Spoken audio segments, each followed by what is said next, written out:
And everyone, you might have seen my other videos,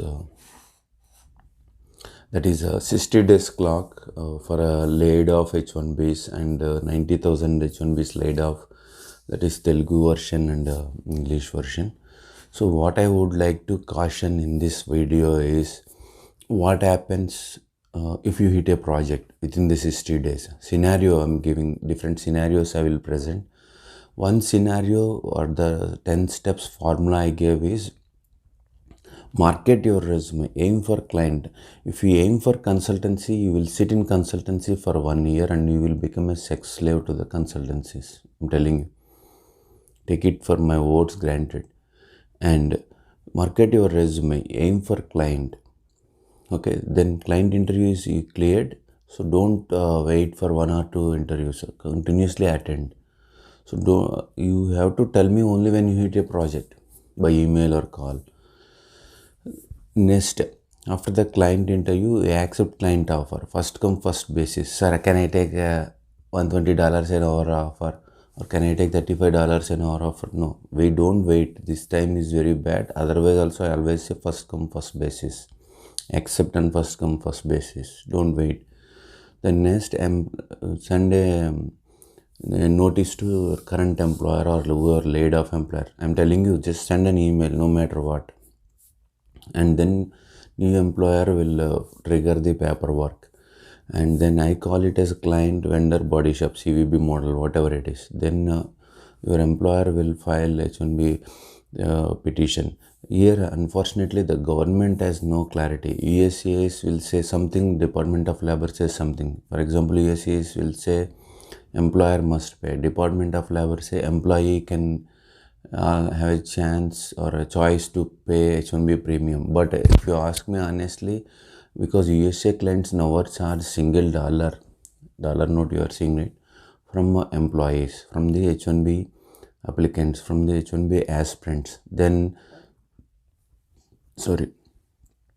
why don't others follow, like American top 10 prime vendors, Indian outsourcing companies, or Indian companies, Indian body shops, or so I give vote to the government who supports employer must pay. So, but anyway, you pay and then you get it H-1B tracking number. So present the tracking number, go to the site and work. And then once you get approval, H-1B approval notice, then you start ask him to trigger the green card process. So GC labor is free. I-140 sometimes they charge money. Some attorneys, bad Indian attorneys charge GC labor also $3,000 in one case. So then I-140 get it approval. It is needed because U.S.C, one girl wrote a comment. She got it only for 1 month time. So in a year, in 12 H-1B extensions, if you get 2 years, you will get 24, right?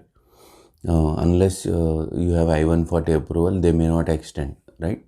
And so this is, if you hit a project, that is a good scenario, but don't consider as a success and failure. I don't know what is called success. That means if you don't hit a project within 60 days, going back to India, Indians in America consider as a failure. That is stomachful people has created that formula or whatever. And some they go to Canada. It's fine, whatever, wherever you go. So what I'm telling, Canada, PR, whatever, but don't lose money. That's what I'm saying. What happens if you don't hit? Because the 60 days you crossed, right? After 10 days you got a project. After 60 days of the 10 days, 10 days after 60 days, or 20 days, 30 days, or 1 month or 2 months. So imagine you hit a project after 2 months of this 2 months period is gone. Then here the body shops will charge you $10,000 from you for filing H-1B, though you hit a client project, right? I told you if you hit a client project, there are 100,000, 200,000 body shops will come and file H-1B free. But since you cross that, they will say you are, in case your I-94 is valid, they say you are eligible to legally stay here, but you are illegal to work but if you want to send me to work, you sleep with me. That is what they say, these body shops. It's called casting couch. Even Hindu converted Christians from Boston, they are doing, from California, they are doing, I don't know Muslims are doing or not, but majority Hindus are doing this business, this casting couch.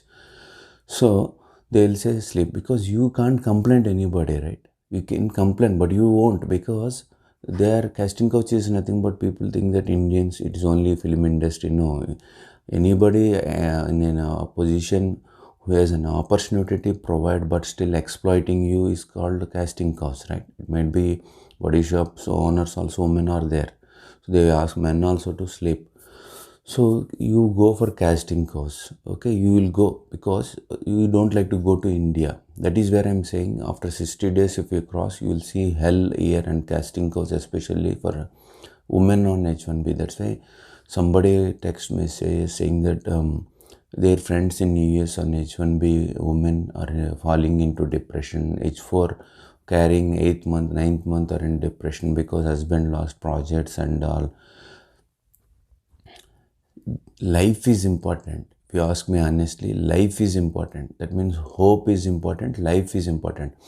If you're dead, can't breathe, then what is there? What is all this fuck green card, H-1B, U.S.C and all this shit, right? You take care of your life. What do you need in life? You listen to your heart. India is not that bad like NRIs created. It's our home country. Not only for Indians, people are watching this video across the globe.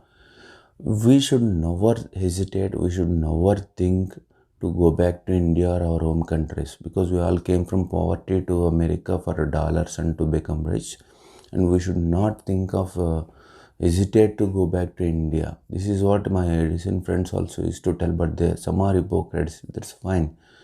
So you should not hesitate, because you are hesitating, you hate to India, you hate your home country. That's why these body shops are ripping you, raping you, and you are not complaining. That's why I'm cautioning you.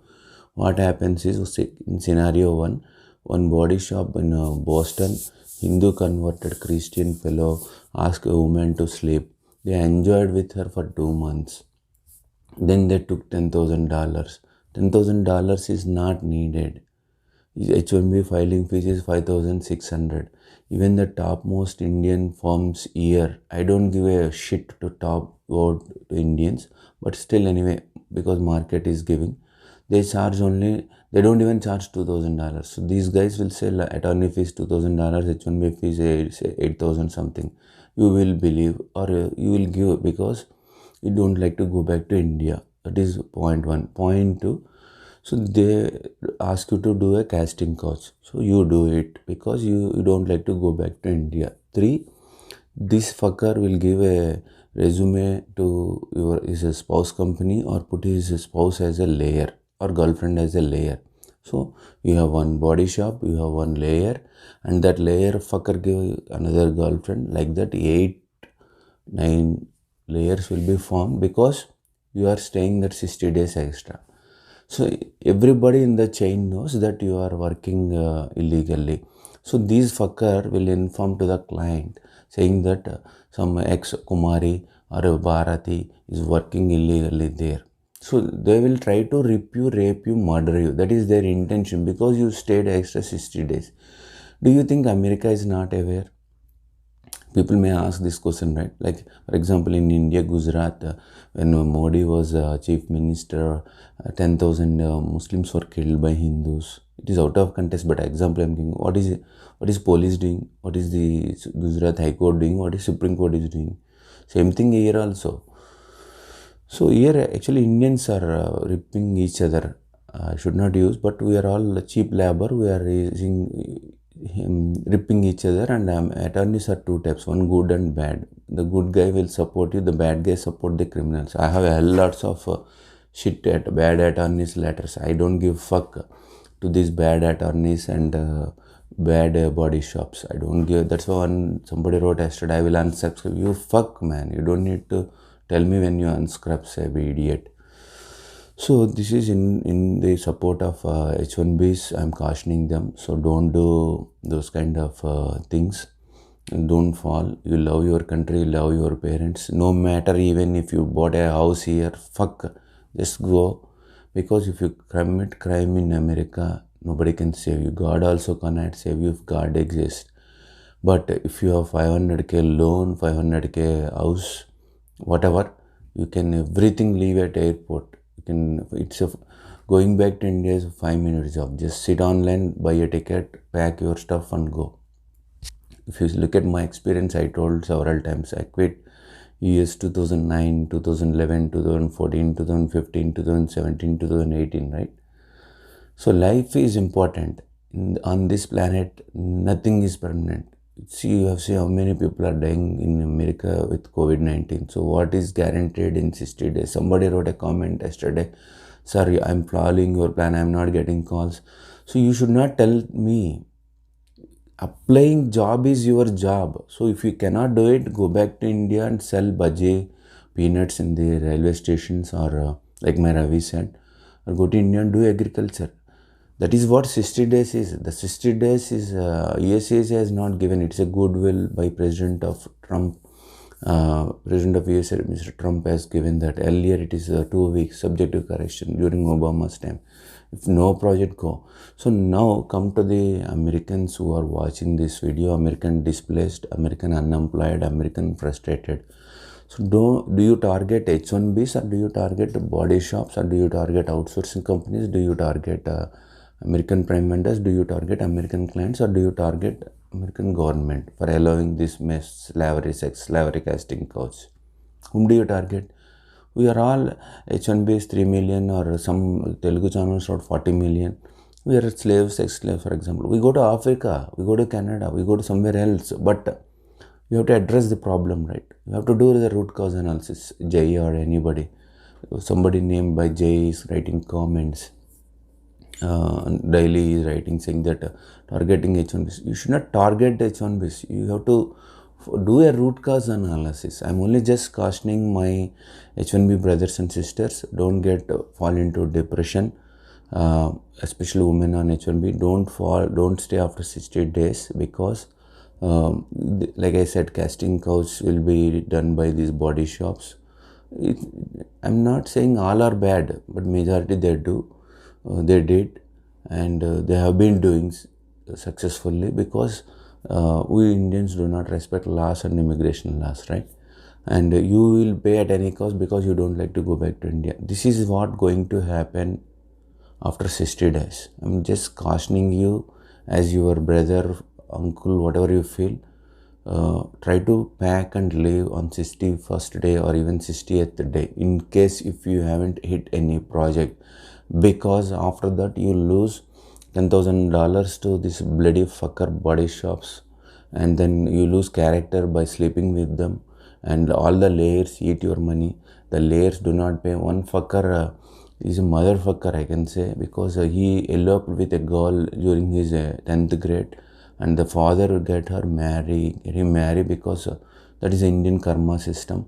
That guy came here and become a body shop, and that guy also, if you come across such people, they will ask you to do casting course. That means you are not only sleeping with body shops, you will sleep with the middle layers also, and that layer will say, come to New Jersey, I don't pay paycheck salaries, I will give only cash by $1,000, $2,000, like that they talk. And finally, this is worst case scenario I'm telling you.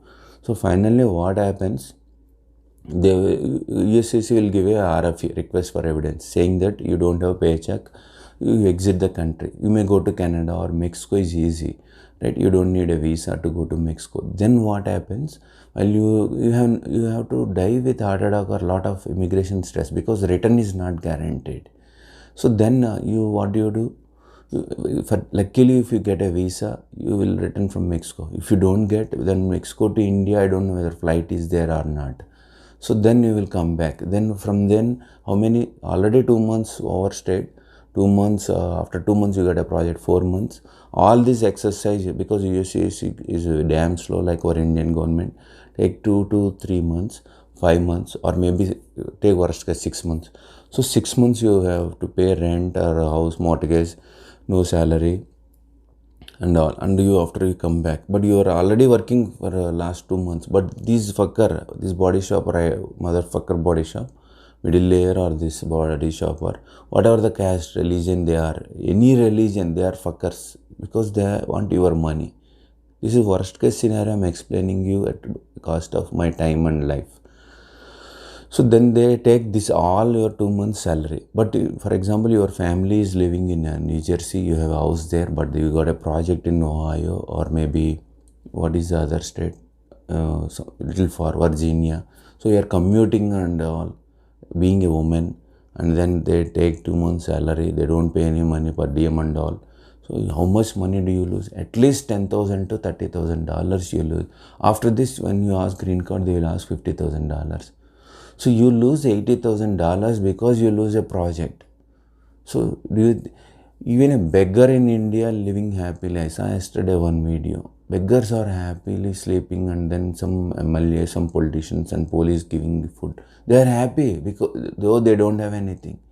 So in America, just because you got laid off, you lose $80,000 in worst case scenario. Even if you take a best case scenario also, you lose at least $20,000. Is it worth? Thank you.